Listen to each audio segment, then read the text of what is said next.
पुणे जिल्ह्यासह घाटमाथ्यावर सुरू असलेल्या मुसळधार पावसाचा परिणाम आता उजनी धरणावर स्पष्टपणे दिसू लागलाय। इंद्रायणी, मुळा, मुठा आणि इतर नद्यांमधून मोठ्या प्रमाणात पाणी उजनी धरणाच्या दिशेने येत असल्यानं धरणातील पाणी साठ्यात वेगाने वाढ होतीये। त्यासोबतच वीर, देवधर, भाटघर आणि गुंजवणी धरणाच्या पाणलोट क्षेत्रामध्ये गेल्या काही दिवसांपासून मुसळधार पाऊस सुरू असल्यामुळे वीर धरण हे 100% भरलं असून वीर धरणातून नीरा नदीमध्ये सध्या 6000 क्युसेक्स पाण्याचा विसर्ग सुरू केला गेलाय। त्यामुळे नीरा नदीकाठच्या नागरिकांनी सतर्कता बाळगण्याचं आवाहन प्रशासनाकडून करण्यात येते। सध्या उजनी धरणात येणाऱ्या पाण्याचा वेग पाहिला तर परिस्थिती अत्यंत महत्त्वाच्या टप्प्यावर पोहोचल्याचं दिसून येते।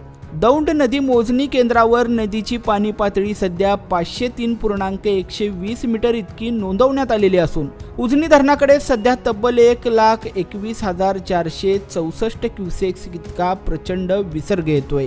गेल्या काही दिवसांच्या तुलनेत हा विसर्ग लक्षणीय वाढलेला असल्यानं उजनीच्या पाणी साठ्यावर याचा सकारात्मक परिणाम होतोय। धरणातील एकूण पाणीसाठा सध्या 2083.49 दशलक्ष घनमीटर म्हणजेच 73.57 TMC इतका झालाय।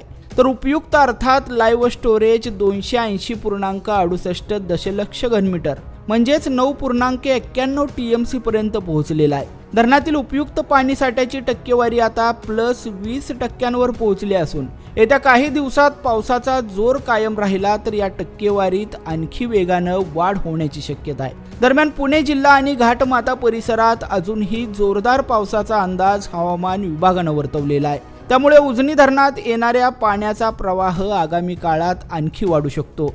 सोलापूर जिल्ह्यातील शेतकरी, नागरिक आणि उजनी धरणावर अवलंबून असलेल्या भागातील लोकांचं लक्ष आता उजनी धरणातील पाणी साठ्याच्या टक्केवारीकडे लागून राहिलंय।